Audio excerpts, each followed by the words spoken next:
Good morning. तो student, we have complete your chapter source of finance. तो today I'll discuss the overall chapter conclusion as a summary.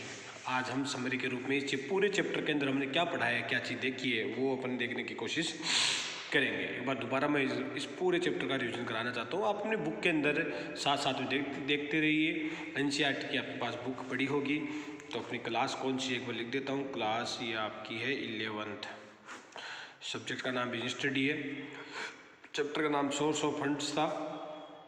तो इस पूरे source of fund के अंदर हमने बहुत प्रकार के सोर्स देखते थे। लास्ट क्लास के अंदर हमने देखा था the international financial institution we can say source of at a level of international. तो आज एक बार देखते हैं हमने कि पूरे चैप्टर में हमने क्या पढ़ा है। तो देखिए इसके अंदर देखते हैं on the basis of the period. हमने देखे थे पीरियड के हिसाब से, टाइम के हिसाब से कि सोर्स कैसा है हमारे पास, फाइनेंस कैसा अवेलेबल हो सकता है।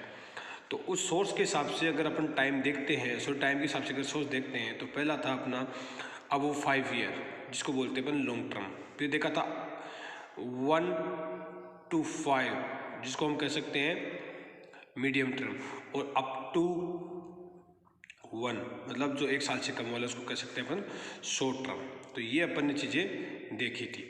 तो एक बार इसको देखते हैं कि लॉन्ग टर्म में हमने क्या पढ़ा। लॉन्ग टर्म में हमने पढ़ा कि जो इक्विटी शेयर्स होते हैं वो लॉन्ग टर्म का ही पार्ट होता है। इक्विटी शेयर किसे कहते हैं? इक्विटी शेयर वो पार्ट होता है, इक्विटी शेयर जो कंपनी के मालिकों का होता है। The share which are the level of owner, जो ओनर के लेवल का होता है, कंपनी के मालिक माने जाते हैं, वो इक्विटी शेयर होते हैं। इसके अलावा प्रेफरेंस शेयर होते हैं, ये लिखा हुआ प्रेफरेंस शेयर, जो इक्विटी शेयरों के बाद में आता है। इनको पहले पैसा मिलता है, इनकी रेट फिक्स होती है। रिटेन अर्निंग का मतलब होता है जो हमारे पास पैसा या प्रॉफिट है, हमने सबको बांट दिया, उसके बाद कुछ बच गया तो हम प्रॉफिट को फर्म के अंदर लगा लेते हैं। भाई सारे पैसे तो घर पे लेके नहीं आते ना दुकान से, कुछ पैसा तो अपन को दुकान के अंदर ही लगाना पड़ता है, इन्वेस्टमेंट करना पड़ता है। तो वो वाला पार्ट ये आपका हो गया रिटेन अर्निंग। उसके बाद आपके आ गया प्रेफरेंस शेयर, वो शेयर जो इक्विटी शेयर से पहले डिविडेंड प्राप्त करते हैं, प्रॉफिट में से हिस्सा लेते हैं, जिनकी रेट एक फिक्स होती है, जो कैपिटल भी लिक्विडेशन के टाइम पे पहले लेते हैं। डिबेंचर, डिबेंचर क्या है? डिबेंचर एक तरह का एक्नॉलेजमेंट है, जो एक तरह का लोन है। लोन का दूसरा पार्ट ही डिबेंचर है, एज ए सिक्योरिटी होती है। इस पर भी इंटरेस्ट रेट फिक्स होती है, और इनको प्रॉफिट मिले, आपको कंपनी में प्रॉफिट हो या ना हो, उससे कोई मैटर नहीं करता, इनको आपको देना ही पड़ता है। इनको प्रॉफिट आपको, इनको इंटरेस्ट आपको देना ही पड़ता है। तो डिबेंचर पे क्या मिलता है? इंटरेस्ट मिलता है। इनकी भी एक फिक्स रेट होती है, जिसके अंदर convertible, non convertible, redeemable, non redeemable debenture, इस प्रकार के टाइप्स अपन ने इसके अंदर देखे थे। इसके अलावा लॉन्ग टर्म के अंदर देखते हैं loan from the financial institution. जो अपन ने मेरे फाइनेंशियल इंस्टीट्यूशन बहुत सारी बताई थी आपको, उन सबको यहाँ पे देखा गया था, जैसे IFCI, ICICI, IDBI, IFSC, SFFC, state financial corporation, industrial state financial corporation, और industrial investment financial corporation, IIFC। तो ये बहुत सारी ऐसी फर्म्स हैं, इंस्टीट्यूट है, जो देखी थी अपन ने। इसके अलावा लोन फ्रॉम बैंक्स, बैंक का मतलब आगे कॉमर्शियल, नॉन कॉमर्शियल बैंक सारी इसके अंदर आ गई है। ये आपका पार्ट हो गया। अब देखते हैं अपन आगे 1 to 9 के अंदर, 1 to 5 ईयर के अंदर। 1 to 5 ईयर का मतलब मीडियम टर्म लोन का नाम क्या आएगा? मीडियम टर्म लोन माना जाता है। क्या माना जाता है? Medium term. तो loan from banks, loan from banks, public deposits, loan from bank, बैंकों से भी ले सकते हैं ये। पब्लिक फ्रॉम डिपॉजिट, कुछ लोग जमा कराते हैं 2 साल, 3 साल, 4 साल के लिए, वो पब्लिक डिपॉजिट इसके अंदर आ गई है। इसके अलावा लोन फ्रॉम फाइनेंशियल इंस्टीट्यूशन, और loan lease financing. Lease financing मतलब एज किराए के रूप में फाइनेंस लेना, किराए के रूप में फाइनेंसिंग करवाना, ये आपकी लीज फाइनेंसिंग का पार्ट होता है। अब ये अपने हर चीज़ें अपने देख ली थी कि ये अपना काम हो जाएगा। अब आगे चलते हैं, अप टू की बात करते हैं 1 ईयर, जिसका मीनिंग होता है शॉर्ट टर्म, जिसका मीनिंग होता है शॉर्ट टर्म। ये अपना मीडियम टर्म यहाँ हो गया। शॉर्ट टर्म के अंदर हमने देखा था ट्रेड क्रेडिट, व्यापारिक उधार, आपस के अंदर व्यापारियों के द्वारा व्यवस्था करना। फैक्टरिंग, फैक्टरिंग के अंदर मैंने बताया था, आप देखना, रिवीजन करना, कि हमारे बहुत सारे उधार होते हैं, माल खरीद के लिए चले जाते हैं, पैसा नहीं देते। तो कुछ कंपनियाँ ऐसी होती है जो कि अपने उधार को खरीद लेती है, अपन को पेमेंट कर देती है, और उनसे पैसा निकलवाती रहती है। ये एक प्रोसेस होती है जिसको फैक्टरिंग बोलते हैं। इसके अलावा बैंक क्रेडिट, कॉमर्शियल पेपर, ये कॉमर्शियल पेपर होता है 1 ईयर के लिए एप्लीकेबल होते हैं, जिसके अंदर कुछ एक सर्टिफिकेट डॉक्यूमेंट्स अपन इशू करके देते हैं, जिसके अंदर लोग पैसा जमा कराते हैं और उसके बाद विदिन 1 ईयर अपन उसका पेमेंट वापस कर देते हैं। इसके अलावा अपन ने देखा था on the basis of ownership में हमने देखा था इक्विटी शेयर, रिटेन अर्निंग मैंने बता दिया। बोरोइंग फंड के अंदर देखें, ये ओनरशिप का मतलब खुद का फंड, स्वयं का ओनर फंड, और ये हो गया बोरोड फंड। बोरोड फंड का मतलब बाहर के लोगों का फंड कितना है। तो जो खुद का फंड है, ओन फंड है, वो देखते हैं। तो उसके अंदर 2 प्रकार, खुद के तो 2 ही हो सकते हैं। इक्विटी शेयर कंपनी के मालिक होते हैं, इसलिए वो खुद का माना जाएगा। रिटेन अर्निंग का मतलब हो गया जो पैसा इन्होंने निकाला नहीं, मतलब बिजनेस में से, कंपनी में से इन्होंने निकाला नहीं, उसने खुद ने बिजनेस, जैसे सपोज करो अपने पास 5,000 रुपये का प्रॉफिट हुआ है। अब 5,000 में से अपने 2,000 तो डिबेंचरों को ब्याज के रूप में चुका दिया, 1,000 रुपये अपने लोन के रूप में चुका दिया, लोन का ब्याज, तो टोटल अपने पास 2,000 बच गए।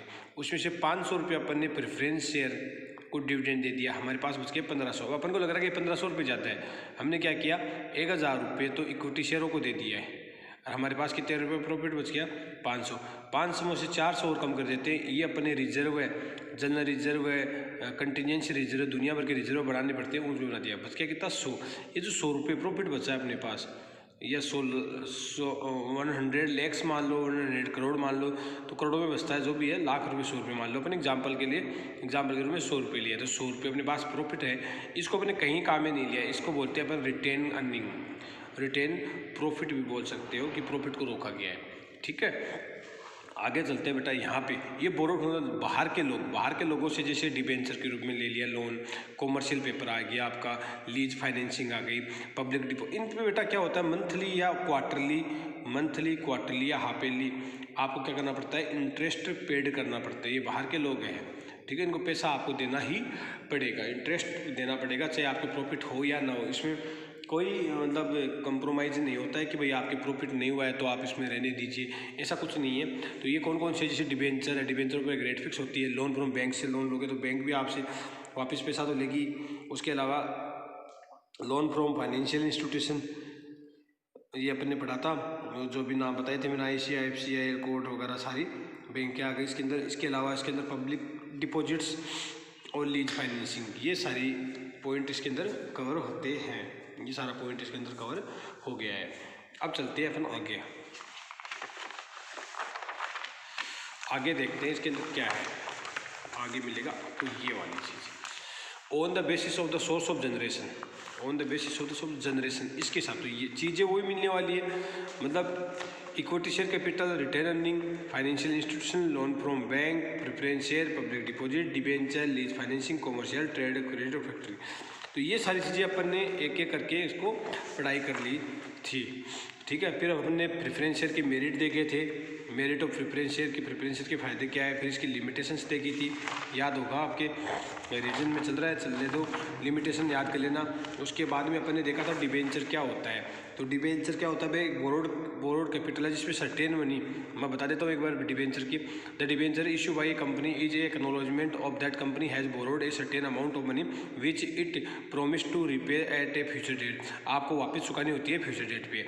और debenture are therefore term a creditor के रूप में माना जाता है, जिसपे एक है ना फिक्स रेट ऑफ इंटरेस्ट भी होती है। तो ये आपका एक हो गया डिबेंचर के बाद भी हमने देखा था। अच्छा, डिबेंचर इशू करने के लिए बहुत सारी कंपनी है जो आपको रेटिंग करती है, जैसे कि CRICL, क्रिसिल, है ना, ये कंपनी है। फिर डिबेंचर के मेरिट्स देखे थे अपन ने, ये देखो मेरिट ऑफ डिबेंचर देखा था। इसके अलावा अपन ने ये आपका नहीं है, ये भी आपका नहीं है, ये आते हैं यहाँ पे अपने लिमिटेशन ऑफ डिबेंचर देखिए कि भाई डिबेंचर्स में इसमें कमी क्या है, कि भाई कौन कौन सी कंपनी डिबेंचर इशू करने में नुकसान होता है। फिर अपन ने एक पॉइंट देखा था commercial bank occupy vital position as they provide fund for the different purpose as well as for different the period. ये आ गया देखो, डिफरेंट पर्पज और डिफरेंट टाइम के लिए जो लोन प्रोवाइड करती है उनको क्या बोलते हैं अपन, कॉमर्शियल बैंक बोलते हैं। इसके अलावा चलते हैं बेटा आगे, अपन कॉमर्शियल बैंक में अपन ने बहुत सारी चीज़ें देख ली थी। उसके बाद चलते हैं सोर्स ऑफ फाइनेंशियल इंस्टीट्यूशन। तो फाइनेंशियल इंस्टीट्यूशन मैंने आपको बताई थी, बहुत ही बड़ा पैराग्राफ था जिसको आराम से समझाया था, पुरानी क्लास आप ले लेना, देख लेना, उसके अंदर दिया उसकी डिमेरिट देखी थी। और उसके बाद में देखा था अपन ने इसके अंदर कुछ संस्थाएँ हैं जिनके नाम मैं दोबारा आपको बताने की कोशिश करूँगा। देखो, जिससे पहला है IFCI, industrial financial corporation of India July 1948, state financial corporation of India SFC, ICICI industrial credit and investment corporation of India, IDBI the industrial development bank of India, SIDC state industrial development of corporation, UTI unit trust of India, IBI industrial investment bank of India, industrial investment bank of India, LIC life insurance corporation. ये जो संस्थाएं ये भी अपन को बहुत ही बड़े level पे बहुत ही अच्छी तरीके से लोन देती है। उसके बाद में अपन ने देखा था बेटा फाइनेंशियल इंटरनेशनल लेवल का, हमने देखा था इंटरनेशनल लेवल का। तो इंटरनेशनल में हमने देखा था कि इंटरनेशनल की कॉमर्शियल बैंक है वो भी लोन देती है, और international agencies and development bank ये भी अपन को लोन देती है। देखो पहला है कॉमर्शियल बैंक, दूसरा देखा था इंटरनेशनल एजेंसी डेवलपमेंट बैंक, और उसके बाद तीसरा देखा था अपन ने, इसके अंदर बहुत ही पॉइंट थे, अपन ने बहुत ही अच्छे पॉइंट समझाया भी था। इंटरनेशनल कैपिटल मार्केट जहाँ पर पूंजी का लेन देन होता है, लोग खरीदते हैं बेचते हैं।